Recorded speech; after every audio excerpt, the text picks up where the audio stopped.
Graça e a paz do Senhor Jesus Cristo. O texto de hoje está em Marcos, capítulo 4, versos 16 e 17. Vamos continuar nossa série nos 4 terrenos, nos 4 corações que estão diante de Jesus ali. Jesus conta a parábola do semeador. Nós estamos na explicação dela, nos 4 corações, 4 terrenos que receberam a palavra e como eles lidaram com a palavra. Então, esse é o segundo vídeo. Se você não viu, nós temos outro vídeo aqui que fala do primeiro coração, que está à beira do caminho, onde o diabo tem roubado essas sementes. Este, no verso 16, diz assim: semelhantemente, são estes os semeados em solo rochoso, os quais, ouvindo a palavra, logo a recebem com alegria. Veja, semelhantemente, são estes semeados em solo rochoso. A ideia do solo rochoso, Jesus está trazendo aqui a ideia de um solo onde a semente caiu, mas as raízes não se fundamentaram ali, de fato, para se firmarem. Vindo o sol, queima aquela raiz, queima aquela planta, aquela árvore que está no solo rochoso. Por quê? Porque não tinha raiz fundamentada no solo para suportar o calor.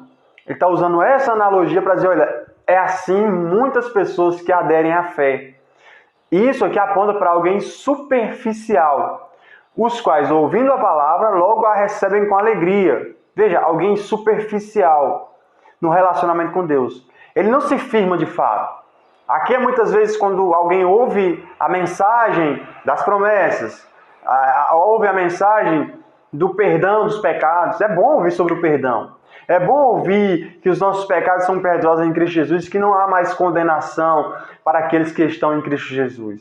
É bom ouvir as promessas de um novo céu, de uma nova terra, aquilo que olhos não viu e ouvido não ouviu, e coração algum conseguiu entender aquilo que Deus tem preparado para aqueles que o amam. É bom ouvir as promessas, ruas de ouros, portões de pérola. Quem não se alegraria com promessas tão grandiosas como essas? Uma promessa da vida eterna, que esse corpo corruptível se revestirá da incorruptibilidade, que aquilo que é mortal se revestirá da imortalidade, que Jesus tragou a morte, por exemplo. São promessas que Cristo disse, olha, aquele que crê em mim, ainda que morra, viverá. Eu sou a ressurreição e a vida.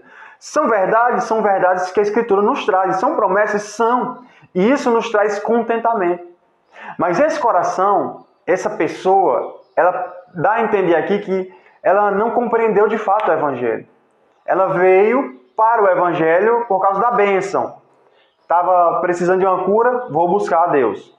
Alguém vai para a igreja às vezes só para buscar uma vida financeira melhor. Quando ela recebe a cura, ela abandona Deus. Quando ela prospera, ela abandona Deus.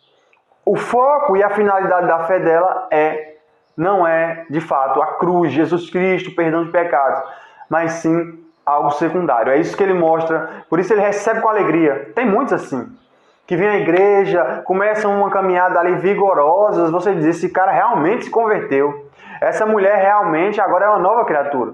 Mas diante da adversidade, ela demonstra que a sua fé não é fortalecida o suficiente para permanecer. Veja alguns dos nuances que isso descreve aqui no 17. Mas eles não têm raiz em si mesmo. Veja, não tem raiz em si mesmo.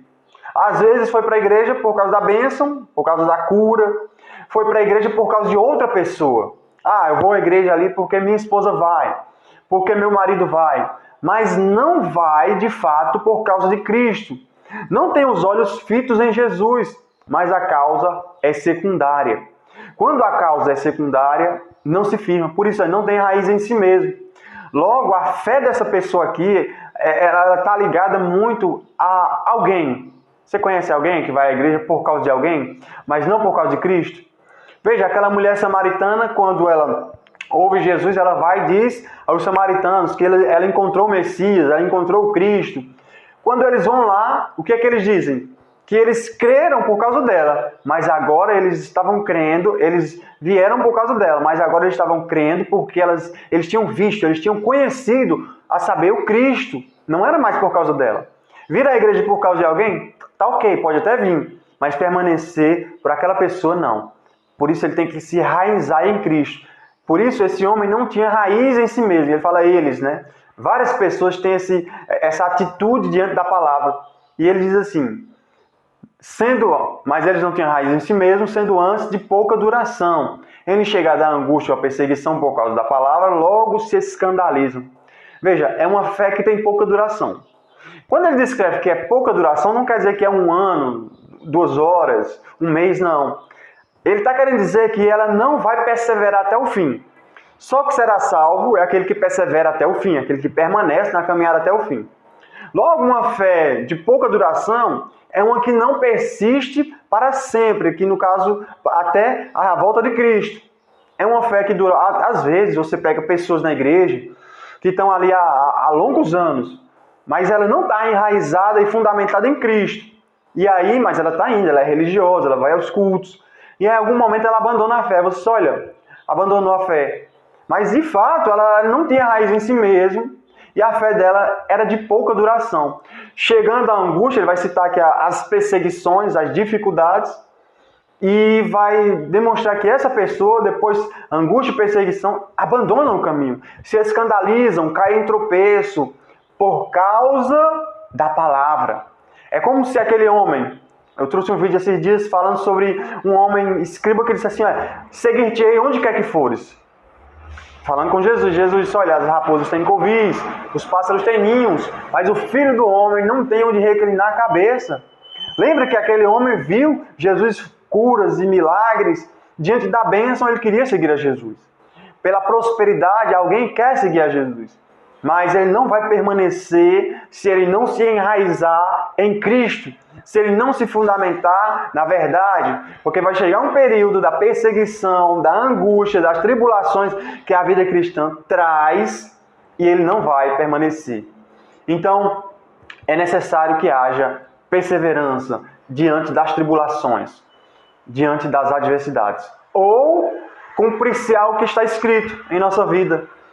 O cão voltou ao seu próprio vômito e a porca lavada voltou a revolver-se no lamaçal. Pessoas que adentraram a fé, mas depois voltaram às práticas de pecado.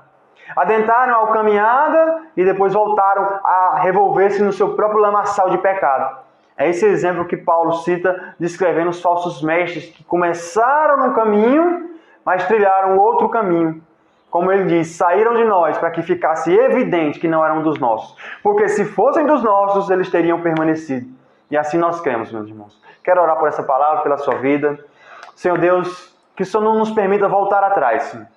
Que o Senhor não nos permita, Senhor, voltar aos velhos hábitos de pecado, Senhor. Nos faça perseverar, Senhor, até o fim.